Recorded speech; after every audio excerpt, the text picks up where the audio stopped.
বন্ধুরা, আজ আমরা একটি পাহাড়ের দৃশ্য অঙ্কন করব। তো আমরা দৃশ্যটি অঙ্কন করার পূর্বে আমরা একটি খসড়া করে নিব পেন্সিল দিয়ে।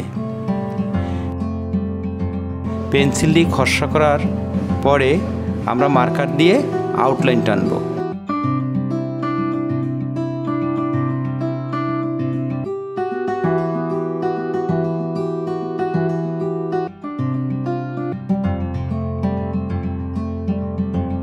আউটলাইন দেওয়ার সময় আমাদের মনে রাখতে হবে যেন আমাদের ড্রয়িংটি ঠিক হয়, অর্থাৎ পেন্সিল দিয়ে যখন আমরা ড্রয়িং করি বা খসড়া করি তখন একটু ভুলভাল থাকতেও পারে, কিন্তু যখন আমরা মার্কার দিয়ে আমরা লাইনটা টেনে নেব, আউটলাইন টেনে নেব, তখন যেন আমরা ড্রয়িংটা একটু ঠিক করে নেই।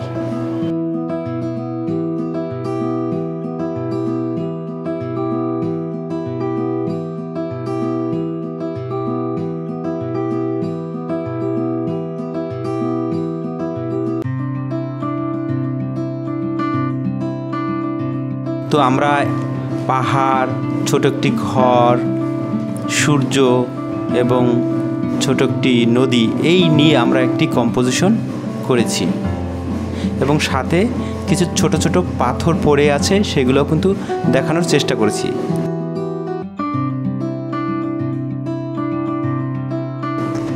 ড্রয়িংটা হয়ে গেলে পেন্সিলগুলো আমরা ইরেজ করে নেব। এ পর্যায়ে আমরা কালার দিতে থাকবো।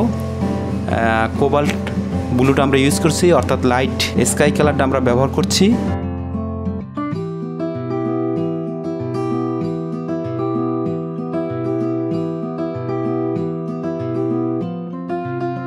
আকাশের উপরের দিকে আমরা প্রুশিয়ান ব্লু ব্যবহার করব।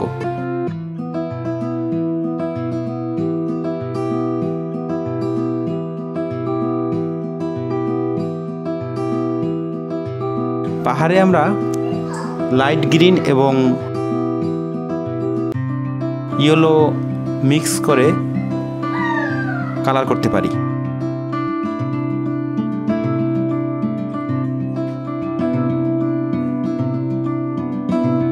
শুরুতে আমরা একটু ইয়েলো কালার দিয়ে নেব এবং পরবর্তীতে আমরা লাইট গ্রিনটা ব্যবহার করব।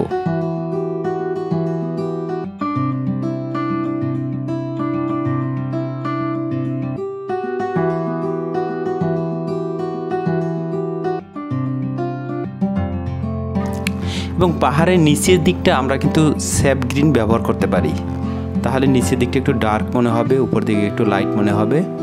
এভাবে কিন্তু আমরা পাহাড়ের কালার করতে পারি।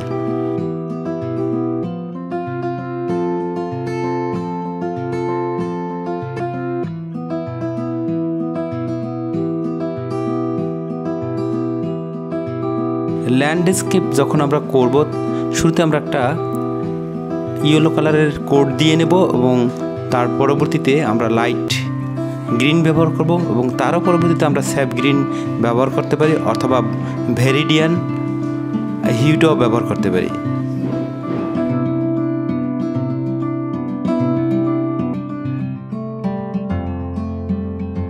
ঘরের সামনে কিছু কালার আমরা একটু লালচে বা বাদামি দিতে পারি।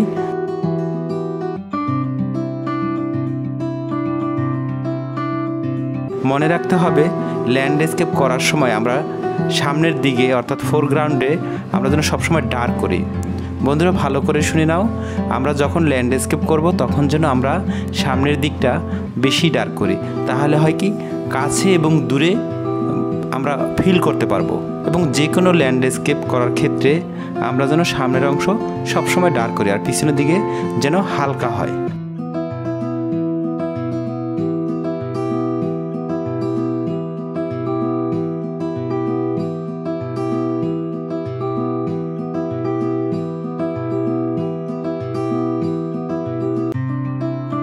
বন্ধুরা, ঘরের কালারটি তোমাদের মতন করে দিতে পারো। এখানে আমি লাল রঙের ব্যবহার করছি।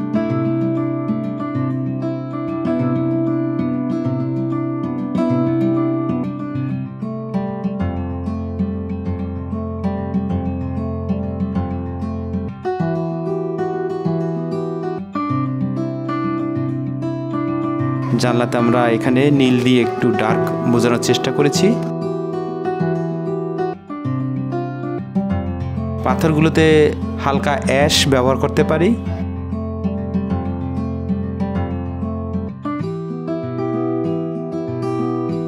ছোট্ট নদীতে আমরা লাইট ব্লু কালার ব্যবহার করব এবং লাইট ব্লু কালার ব্যবহার করার সাথে আমরা একটু ডার্ক ব্লু অর্থাৎ পুরুষিয়ান ব্লুটাও মাঝে মধ্যে কোথাও আমরা ব্যবহার করতে পারি।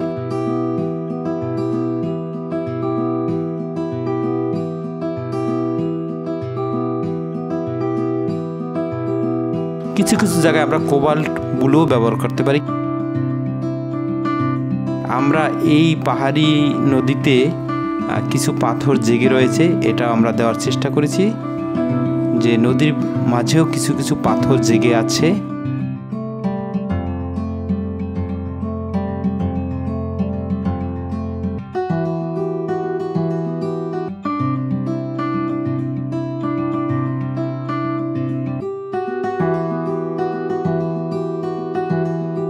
বন্ধুরা, তোমরা সবাই গাছের কালার করতে পারো। তারপর এখানে বলে দিচ্ছি, আমি ইয়েলো কালারটা উপরে রেখেছি, তারপরে লাইট গ্রিনটা রেখেছি এবং লাইট গ্রিনের নিচে আমরা যখন ডার্ক ব্যবহার করব সেক্ষেত্রে কিন্তু প্রুশিয়ান ব্লুটা আমি দিচ্ছি। এখানে কিন্তু ব্ল্যাক ইউজ করছি না বা অন্য কোনো কালার দিচ্ছি না। ব্লুর সাথে যদি আপনার গ্রিনটা মিক্স হয় তাহলে কিন্তু আরও ডার্ক গ্রিন তৈরি হয় এবং সেটা একটা মিসিউড কালার হয়। কালারটা পাকা মনে হয়, কাঁচা কাঁচা মনে হয় না। এখানে একটু সাদা দিয়ে মিক্স করার চেষ্টা করছি যাতে কাজটি সফট হয় এবং যখন যেখানে প্রয়োজন মনে করছি যে এখানে লাইট স্কাই কালার ব্যবহার করা যেতে পারে। কাজটা শেষের দিকে আমরা একটু সাদা ব্যবহার করব রংটা মিক্স করার জন্য এবং কোথায় লাইট রয়েছে সেটা দেব। এরপর যে আমরা পাথরের নিচের অংশগুলো কিন্তু আমরা ডার্ক অ্যাশ কালারটা ব্যবহার করছি, বেশি ডার্ক। ব্ল্যাকটা না ব্যবহার করাই ভালো, তবে ব্ল্যাক ব্যবহার করা যেতে পারে হালকা। তাহলে কি হয়, এই যে পাথরের ভারী যে ব্যাপারটি রয়েছে এটা কিন্তু এই ড্রয়িংয়ের ভিতরে ফিল হবে।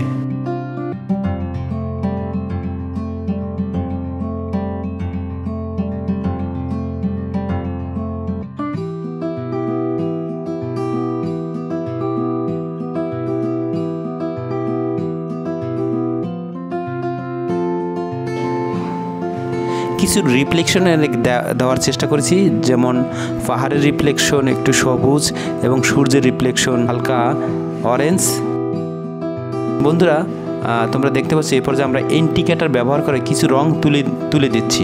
অর্থাৎ এই যে পানির যে একটা স্রোত রয়েছে সেই স্রোতটা বোঝানোর জন্য ইন্ডিকেটর ব্যবহার করে কালারটি সাদা বের করে আনার চেষ্টা করছি এবং স্রোতের যে একটা গতি রয়েছে সেটি ফিল করার চেষ্টা করেছি এবং পরবর্তীতে আমরা একটু সাদা দিয়ে আরও একটু গতি দেওয়ার চেষ্টা করেছি। অর্থাৎ মনে হবে যে দূর থেকে একটা ঝর্ণা বা পাহাড়ের পানি বেয়ে নামছে, তার যে একটা গতি রয়েছে সেই গতিটি এখানে ফুটিয়ে তোলার চেষ্টা করা হয়েছে।